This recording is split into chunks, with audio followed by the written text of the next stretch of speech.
백두산의 마지막 수호자. 사연을 소개하기 앞서 구독과 좋아요 부탁드립니다.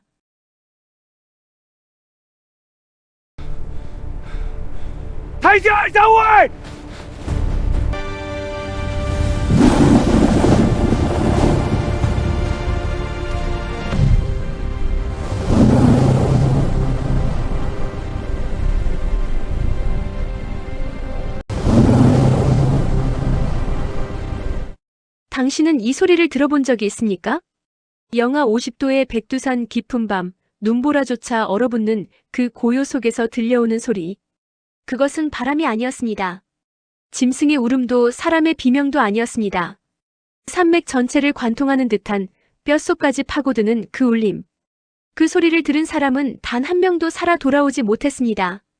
하지만 1945년 그 겨울, 그 소리를 홀로 맞이하고도 살아남은 노인이 있었습니다. 이것은 그 노인과 백두산이 품은 마지막 수호자의 이야기입니다. 1945년 12월 27일.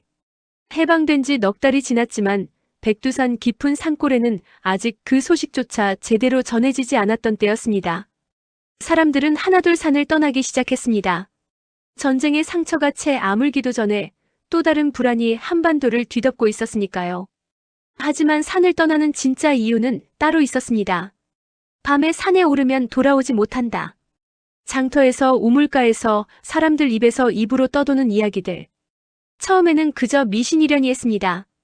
하지만 실종자가 하나 둘 늘어나기 시작하면서 더 이상 아무도 그것을 미신이라 부르지 않았습니다. 김서방네 막내 아들, 23 청년이 나무를 하러 갔다가 사라졌습니다. 박씨 집안의 장남이 사냥을 나갔다 흔적도 없이 증발했습니다. 심지어 마을에서 가장 용맹하다던 최포수마저 산에 올랐다가 엿새 만에 발견되었는데 그의 시신 곁에는 산산이 부서진 엽총과 함께 믿을 수 없을 만큼 거대한 발자국이 눈 위에 찍혀 있었습니다. 발자국의 크기는 어른 남자의 얼굴만 했습니다. 그리고 그날 밤, 노인의 오두막 밖에서 바로 그 소리가 들려왔습니다.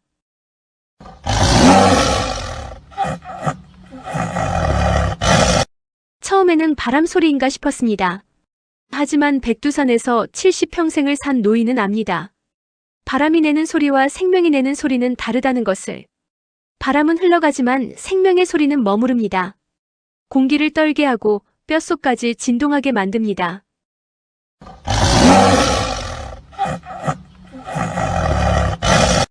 그 울음은 점점 가까워졌습니다. 노인은 불을 껐습니다. 어둠 속에서 그는 숨을 죽이고 움직임을 멈췄습니다. 손이 떨렸습니다. 70평생 산에서 살면서 곰도 만났고 늑대 떼도 만났지만 이런 공포는 처음이었습니다. 본능이 말하고 있었습니다. 이것은 내가 아는 짐승이 아니다.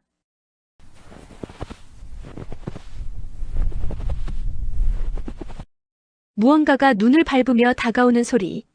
그 한 걸음 한 걸음이 지면을 울렸습니다. 오두막의 나무벽이 미세하게 떨렸습니다. 선반 위에 놓인 사기 그릇이 달그락거렸습니다.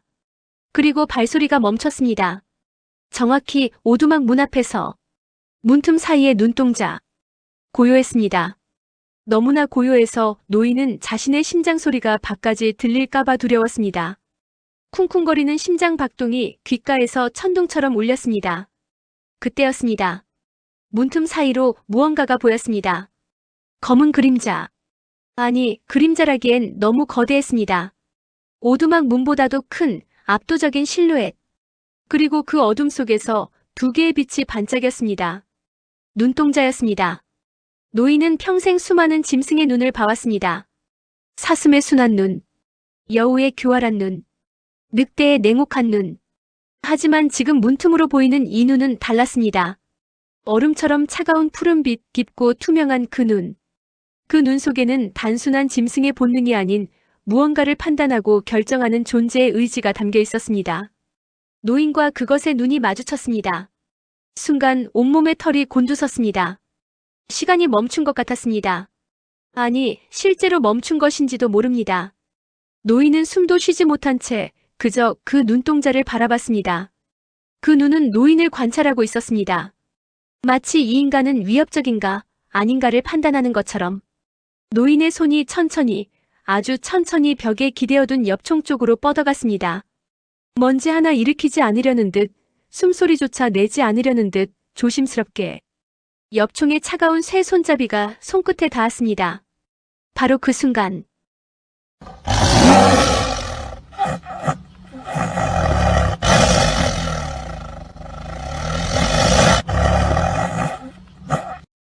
산이 갈라지는 듯한 포효. 문짝이 흔들렸습니다. 선반 위의 그릇들이 바닥에 떨어져 산산조각 났습니다. 천장에 매달아둔 말린 고기들이 흔들렸습니다. 노인은 본능적으로 엽총을 움켜쥐고 떨리는 손으로 탄환을 장전했습니다. 노련한 사냥꾼의 손놀림이었지만 오늘만큼은 그 손이 떨렸습니다. 밖에서 다시 발소리가 들렸습니다. 이번에는 오두막을 빙 도는 듯한 움직임. 왼쪽에서 들리던 소리가 뒤쪽으로 다시 오른쪽으로 이동했습니다. 그것은 노인을 사냥하고 있었습니다. 탈출구를 확인하고 약점을 찾고 공격 타이밍을 재는 중이었습니다. 이것은 단순한 짐승이 아니다. 노인은 깨달았습니다. 이것은 단순히 배고픈 맹수가 아니었습니다. 이것은 생각하고 전략을 세우고 인간을 이해하는 존재였습니다. 그리고 그 깨달음이 오히려 노인을 진정시켰습니다. 그렇다면 협상이 가능하다는 뜻이다. 노인은 엽총을 천천히 들어올렸습니다. 문을 겨냥한 채 그는 나지막이 말했습니다. 나는 당신을 해칠 생각이 없소. 목소리는 떨렸지만 단호했습니다. 하지만 당신이 나를 해치려 한다면 나도 가만히 있지 않을 것이오. 대답은 없었습니다. 하지만 발소리가 멈췄습니다. 노인은 엽총을 든 채 한치도 움직이지 않았습니다. 팔이 저렸지만 내리지 않았습니다. 등에서 식은땀이 흘러내렸지만 눈도 깜빡이지 않았습니다. 얼마나 시간이 흘렀을까요? 갑자기 폭풍처럼 거센 발소리가 울렸습니다. 그것이 오두막을 향해 돌진했습니다. 문짝이 산산조각 나며 날아갔습니다. 눈보라가 실내로 몰아쳤고 그 한가운데로 거대한 검은 그림자가 비집고 들어왔습니다. 노인은 방아쇠를 당겼습니다. 총성이 작은 오두막을 가득 채웠습니다. 귀가 먹먹해졌습니다. 화약 냄새가 코를 찔렀습니다. 하지만 그 순간 노인이 본 것은 눈이었습니다. 그 거대한 존재의 눈이 노인의 눈과 다시 한번 마주쳤습니다. 총알은 빗나갔습니다. 아니, 어쩌면 노인이 일부러 빗나가게 쏜 것인지도 모릅니다. 평생 수백 마리의 짐승을 잡아온 노련한 사냥꾼이 이렇게 가까운 거리에서 빗나갈 리 없었으니까요. 총알은 그 거대한 존재의 머리 위로 스쳐 지나가 뒤편 눈밭에 박혔습니다. 그리고 그 존재는 뒤로 물러났습니다. 천천히 그러나 경계를 늦추지 않은 채 부서진 문 밖으로 물러났습니다. 노인은 떨리는 손으로 다시 탄환을 장전했습니다. 하지만 방아쇠에 손가락을 올리지는 않았습니다. 밖에서 마지막으로 한 번 더 울음소리가 들렸습니다.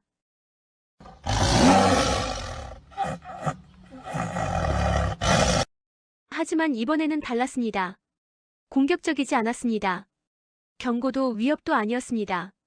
그리고 그 울음은 점점 멀어져 갔습니다. 눈보라 속으로, 어둠 속으로, 백두산의 깊은 곳으로. 노인은 그날 밤 단 한숨도 자지 못했습니다. 부서진 문틈으로 들어오는 칼바람을 맞으며 그는 엽총을 무릎에 올려둔 채 새벽을 기다렸습니다. 그리고 그의 머릿속에는 계속해서 그 눈동자가 맴돌았습니다. 분노도 굶주림도 아닌 그 깊은 슬픔을 담은 푸른빛 눈동자.